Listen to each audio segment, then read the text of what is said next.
What's going on, everybody? Happy Monday. I hope you guys are doing well. Playoff hockey edition with Mike and Xavier. I am Mike. This is my partner, Xavier. Xavier, how you doing today, brother? Doing good today. Happy Monday, everybody. And yeah, hope everybody had a great weekend. Yes, yes, indeed. And as you guys know, yesterday was Mother's Day, and I certainly had a good Mother's Day. I had both of my sisters visiting with my nieces and nephews. X, how was your Mother's Day? Mother's Day was good. Mother got stuck working, but we had a little hangout on Saturday. So I cleaned up the crib for her nice and neat, got her some flowers, and what's the best a son could do for her mother when she's working on Mother's Day? Xavier, the first one we're gonna start Yeah. off, the Carolina Hurricanes, Boston Bruins, game four. Now, I gotta tell you this. In the first two games, Boston looked like they were dead in the water. When they were in Raleigh, North Carolina, they looked dead in the water. But then when they came back home, it looked like a completely different team. Games three and four, that place was rocking. Now the Bruins are back in the series. Brad March, what can we say about him? This guy, he's built for the playoffs. He's built for the playoffs. And that Bruins team, they just feed off from the crowd. Um, it was a complete different story. Game four, the Bruins had Carolina frustrated, completely frustrated. And but Brad Marchand, Patrice Bergeron, Jake, they were the stars in yesterday's victory for the Bruins. And I gotta add one more thing, actually two more things before I give it to you. I like that Steve Levy called a game. I like him. I like him to call out games on NHL on ESPN. And also, many people were upset at D'Angelo throwing the stick as Marchand scored the final goal when it was empty net that made it 5-2, which turned out to be the final score. A lot of people are making a fuss about that. They thought it was Bush League, but I don't know. I just felt like it was. I don't feel like it was an intent to hurt March, and I just felt like he was trying to stop him from scoring. But anybody will think that that was probably like a frustration because of how he threw the stick. But that's my opinion on that. But the important thing is that the Bruins is officially a series. As you know, I picked the Bruins to win it in six. Now we have ourselves a series, and I'm gonna let you take it from there. I knew the Bruins were not out. I knew it. That Bruins team that I saw in game one and game two, that's not the Bruins team that I was preaching for in our predictions. What we saw in game three and four, that's the Bruins team I know. Bruce Cassidy made some line changes. He finally put Pastrnak back up on the first line. As we all know, that I personally, as a Bruins fan, don't like the saying, but they call it the perfection line, with when Bergeron, Marchand, and Pastrnak are together on that top line. But I love the move. I was like, fine, it's about time that we get to see the line back together. And as we saw, they're the ones putting the pressure on the Hurricanes.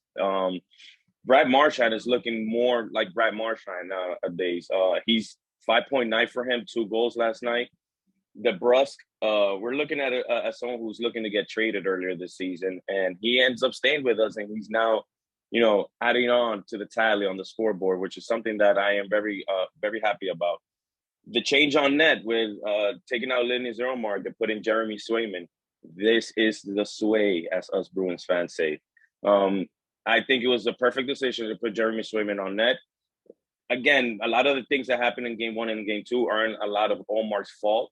There's just a lot of scrambling in front of him that he couldn't do much in stopping some certain pucks. But I do feel like Jeremy Swayman is the more athletic goaltender in the Bruins, which is why I was happy with the decision. And we're seeing it on the scoreboard. As for Tony DeAngelo, I don't want to, F you, all right? I don't want to curse on the show, but yes, he has the reputation as that specific player that everybody hates.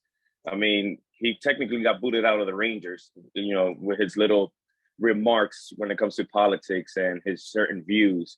He really rubs people off the wrong way. So we're gonna see something heated happening tomorrow in game five. I firmly believe Tony DeAngelo is gonna come in hot, and don't be surprised if something goes down tomorrow. But like I said, Bruins in 6 or 7, and we're back in this. It's a best out of three now. I can definitely agree with you when I say that we wouldn't be surprised if there's some retaliation on the Bruins part. So because again, this happened right at the end of the game. So and we know how sensitive the sport is in today's world. So we gotta stay tuned for Game 5. It should be fun. But let's move on to the next one. And oh my God, I'm really having fun watching this series. It's Hmm. living up to a hype. Maple Leafs Lightning Game 4. Lightning, as I expected it, they bounced back. They really smacked the Maple Leafs around in Game 4, especially in that first period. It looked like Toronto looked like they took a nap in that first period. Hmm. Um, the Maple Leafs, not the Maple Leafs, the Lightning, they were just all over the place on that offensive line. Um, but they're giving us a good show. Maple Leafs and Lightning, they're giving us a good show. The series is tied 2-2. It's going to 7 games. I'm Yeah. feeling it more. I'm getting it more excited. I just think that goaltending and special teams will play a factor in who will advance to the next round. John Tavares, we spoke about him the other day. This guy can be invisible if the Leafs are going past the first round. Hmm. It just can't happen. And, we're not seeing nothing from him. But yesterday it was all Lightning. They won 7-3. Go ahead. So, Steven Stamkos finally had his first career playoff, not career. I'm sorry, his first playoff goal of the year for this year's playoffs. We're seeing more scoring from the depth, from the bottom depth of the lineup in the Tampa Bay. We saw Corey Perry again now with 2 goals in the postseason. Patrick Maroon got his first of the postseason. Also, Belmare and Colton, these are names that don't usually score. It's usually Stamkos, Edmund, Kucherov, or Point. And now we're seeing scoring from the bottom part of the lineup, which is what I told you, that Tampa Bay is an experienced team. It's a deep team. They could get where they want to get, which is a three-peat with this team that they have. And again, I think I think the experience speaks more here in this series than to the Leafs. The Leafs have to be better when it comes to finding better scoring outside of Mitch Marner and Austin Matthews. William Nylander had 2 goals last night. Muzzin had his second one for the Leafs, but where's the scoring from the bottom of the lineup? So we need to see more of those players contributing in order for this Leafs team to continue.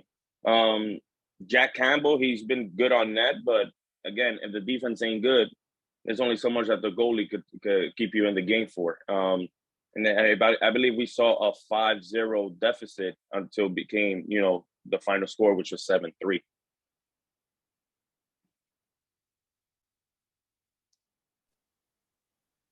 Yeah, Maple Leafs did score a little, but part of me felt like Lightning was like, you know what? We got this. So here, let me give you guys a Yeah. free goal. Um, but yeah, Lightning, there's a reason why they're two-time defending champions, and the way they played last night proved that why. It was a complete team effort.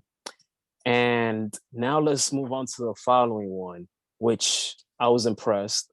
Oilers versus Kings, game 4. Anyone, not anyone, but most people would think that, okay, game 1, Kings were lucky they stole it. That's it. The series is in the bag. No way, Jose. And the great thing about it was that game 3, Mike Smith shut out the the Kings. The Kings didn't score at all. And then the Kings, Jonathan Quick answered a shutout of his own as well in game 4. So the Kings did a great job in shutting down the Oilers offense. To go from 8 goals to nothing, that's an impressive improvement. Kings have new life now. The series is tied. They're not going away quietly. And I feel like game 4 solidify that. Game 1 was a good, statement, but I feel like game 4 solidify that they're not going away quietly. Now the series is going back to Edmonton. X, take it from there. Um, this has been a very seesaw series between the Oilers and Kings. Something that I did not predict. I really thought that the Kings had no chance or little to no chance in surviving the Oilers. But then again, the Edmonton Oilers will always be the Edmonton Oilers. So, yeah, the Kings did get lucky with that Mike Smith, Mike Smith stealing, well, dropping the puck when he went and played and whatnot, and they made the mistake, and the Kings did steal that game one. But what's crazy to me is the transition from game two to game three to game four for the Oilers. It's like you're controlling it. We saw game two and three. It looked like they were ready to take control of the whole series. And then yesterday you get shut out 4-0. Given the Kings were more on the attacking end. The 46 shots to the Oilers 31. And very impressive coming from the Kings. And this is one thing that I've emphasized a lot on this show is get pucks on net, get pucks on net. It's very a cliche say, but it's the playoffs. Let's get pucks on net. Let's battle for those possessions. Let's battle for those second chances to get pucks in. You'd rather take the risk than play it safe, because you play it safe throughout the whole game, you'll probably end up on the deficit if things don't go your way, and it might be a little too late, too short. Shout out on the Kings, getting more depth scoring. Troy Stetcher, Trevor Moore, and Grundstrom. He had 2 goals yesterday, where one of them coming from the empty net. But it's very crazy to me that the Oilers, I believe the game 3, they score 8 goals, and you can't find the net in game 3. I'm sorry, in game 3 you score 8 goals, but in game 4 you can't find the net. But then again, that comes from the veteranship of Jonathan Quick. Jonathan Quick is no scrub. Yes, his days are coming, because it's hockey.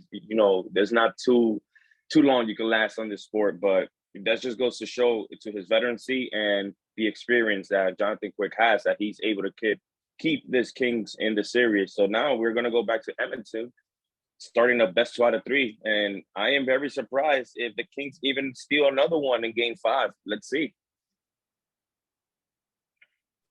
Yeah, game 5 is a must see. Is a must see because we don't know what's gonna happen, and that's the beauty of hockey, Stanley Cup playoffs. That's why we love it. It's a very unpredictable sport, unlike the NBA. That's why we love hockey, and we can't wait. We can't wait for game 5. Last but not least, Minnesota Wild versus St. Louis Blues game 4. After just like the Edmonton King series, games 2 and 3, Minnesota were in complete control. They had their confidence up there. The offense was clicking. Everything was going right for them. However, these are the St. Louis Blues. And when you're playing with that crowd in St. Louis and knowing the DNA of the St. Louis Blues, no way, Jose, that you can put them out that quickly. And Zuccarello, after game 3, he even said it himself that St. Louis is still a good team and is a very tough place to play in. Game 4, it turned out to be just that. But on the Minnesota Wild, Kaprizov, he continues to have an amazing series. He scored for Minnesota. I believe he had a power play goal. Correct me if I'm wrong if he did about that. But this was all St. Louis. They won 5-2. The offense was clicking, and it's amazing how great St. Louis is playing despite the injuries that this team has been dealing with. But now the series is tied 2-2, and Minnesota got to keep their foot on the gas. They got to keep their foot on the gas. They got to take care of business in game 5. X, what do you got to say? So, this is one of my favorite series that's been going on low key. Well, it's not low key because it's happening, but in the West, this has been my the most entertaining series for me. I told you I'm a big Kirill Kaprizov fan. He's been shining in the playoffs. The guy could score in no way, like no matter what situation you put him in, he's still gonna score. You could even see that in game 3 that happened on Saturday, where I believe he had a breakaway, then he misses, but then he still kept the puck on his stick, and then he just backhanded it, hits off the skate, still goes in. The guy could just score any way possible that he imagines. But yes, the St. Louis Blues are still the St. Louis Blues. The coach ended up going with putting Jordan Bennington on net, who has 29 saves for the night. Amazing outing by Jordan Bennington. Jordan Kyrou with 2 goals. This is another player that he was dealing with illness throughout throughout the season. And I didn't know he was still going to be the same player coming back. And now we're seeing his skill set and the way he is able to contribute and score in the St. Louis Blues lineup. Ryan O'Reilly, he had a goal and an assist as well. Ryan O'Reilly, great captain for the St. Louis Blues, great leadership skills. David Perron also, I believe he had 2 goals, if I'm not mistaken, or 1 goal last night. I didn't write that down, but I know that he scored last night.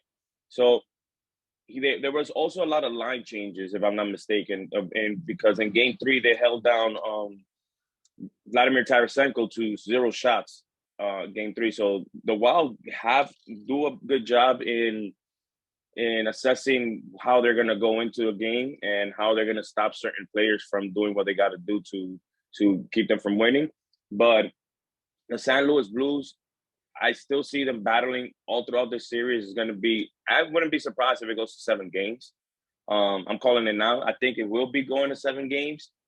As far as moving forward now with Game 5, going back to Minnesota, Minnesota really does feed off that home crowd, but they got to be careful with St. Louis because St. Louis has the experience, and nothing's gonna, shake them in a way that they are gonna let the series get away from them. As you can see, it's now 2-2. Yeah, and this is my final point. I feel that we have one, two. I think every series except the Colorado series have a shot of going to 7 games.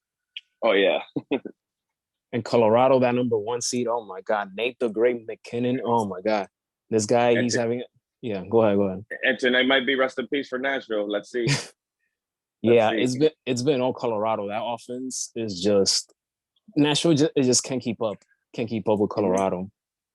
But guys, before we wrap this up, let me review you guys the shirt. If you guys haven't paid attention to Hockey Edition, Hockey Playoff Edition with Mike and Xavier.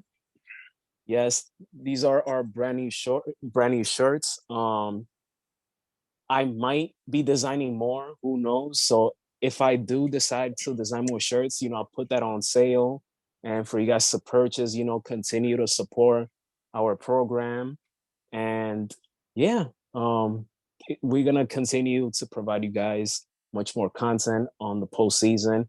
As you guys can see, we're having a terrific first round.